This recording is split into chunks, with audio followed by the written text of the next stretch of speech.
Never been a fan of the hills. You feel like when Technicolor first arrived. There's something that I've never seen. ආයුබෝවන් සුබ දවසක් ඔයාලා හැමෝටම salon රූසබා YouTube channel එකට ඔයාලා හැමෝම ආදරෙන් පිළිගන්නවා.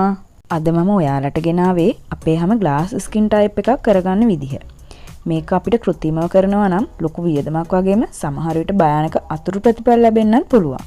හැබැයි අද මම මේ කියා දෙන විදිහෙන් අපිට ඉතා අඩු මුදලකට අපේ මුළු තැන් ගෙයිම හොයාගන්න අමුද්‍රව්‍ය වලින් glass skin type එකක් කරගන්න විදිහයි මේ කියන්නේ. මේක අපි කෘත්‍රිමව කරනවා නම් සැලොන් වල එහෙමත් නැත්නම් චර්ම රෝග විශේෂඥයෙක්ගෙන් උනත් කරගන්න පුළුවන්. හැබැයි ඒකේ පසු ප්‍රතිඵල ටිකක් භයානක වෙන්නත් පුළුවන්. නමුත් අද මම මේ කියා දෙන දෙයින් නම් එහෙම භයානක ප්‍රතිඵල අපිට ලැබෙන්නේ නැහැ. අපිට මේක දින 10ක් වගේ එක දිගට කරන්න පුළුවන් නම් ඔයාලටම දැනේ ඒකෙන් සමට වෙන වෙනස්කම් කොන තරම්ද කියලා.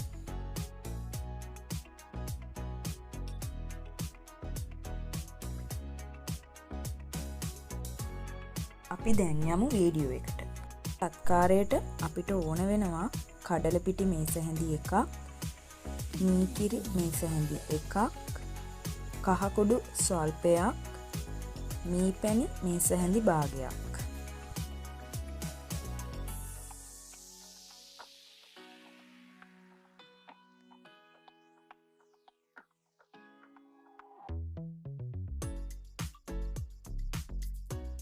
දැන් මේ අමුද්‍රව්‍ය හතර අරගෙන වීඩියෝ එකේ පේන විදිහට හොඳට මික්ස් කරන්න. තික් පේස්ට් එකක් වෙනකම්ම හොඳින් මික්ස් කරන්න. අපේ සමේ කුරුලෑ ඇත්නම් ඒවා සුව කිරීම හැකියාව, සමේ අඳුරු ගතිය අඩු කිරීම, ඩාර්ක් සර්කල් අඩු කිරීම වැනි දේවල් කහ වලින් අපේ සමට ලැබෙනවා. කඩල අපේ සම අවුවට පිලිසී ඇත්නම් ඒවා නැවත යථා තත්ත්වයට පත් කරගන්නත් පුළුවන්. පැණි වලින් අපේ සමේ තෙතමනේ රඳවනවා වගේම ප්‍රතිබැක්ටීරියා කාරකයක්ද වෙනවා.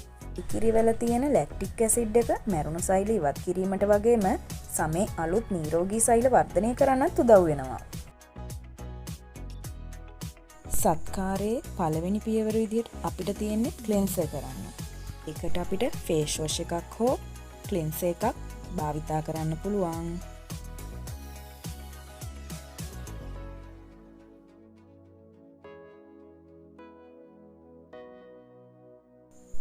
ඉතා හොඳින් මුහුණ පිරිසිදු කරගත්තයින් පසුව අපිට තියෙන්නේ මේ තික් පේස්ට් එක මුහුණේ ආලේප කරන්න.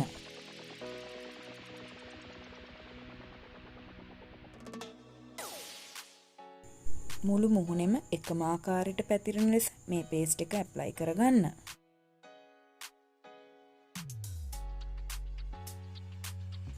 විශේෂයෙන් නිකට ළඟ, නහය දෙපස, ඇස වටා කළු වී ඇත්නම් ඒ ඩාර්ක් සර්කල් එක මත ඉතා හොඳින් මේ පේස්ට් එක ඇප්ලයි කරන්නත් අමතක කරන්න එපා.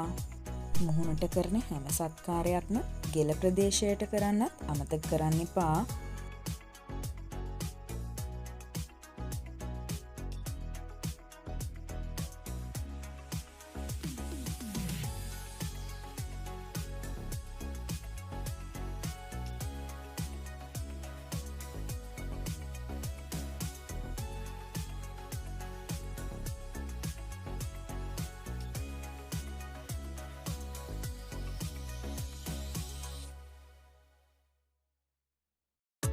පළමුවර මේ පේස්ට් එක ඇප්ලයි වුණා මදි වගේ හිතෙනවා නම් දෙවන වරක් ආලේප කරන්න.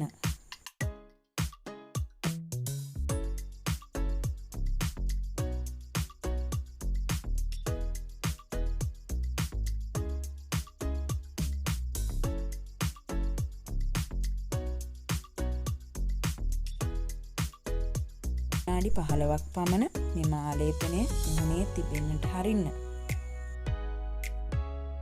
විනාඩි 15කට පමණ පසුව වතුර පෙඟ වූ පිරිසිදු රෙදි කැබැල්ලකින් මෙම ආලේපනය වීඩියෝ එකේ පේන විදිහට ඉවත් කරන්න.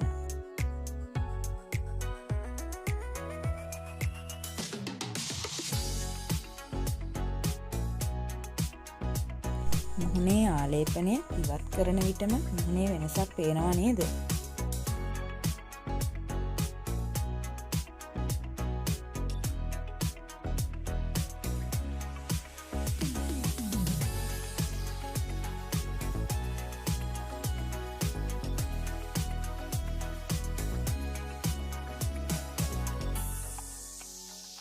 දෙකටම ලොකු වෙනසක් පළමු වර ආලේපනයෙන්ම දැනෙනවා.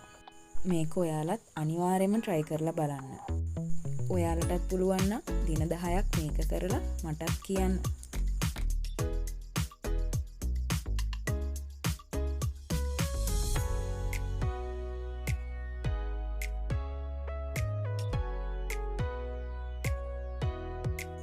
මේ සත්කාරයේ අවසාන පියවර ලෙස ටෝන කරන්න.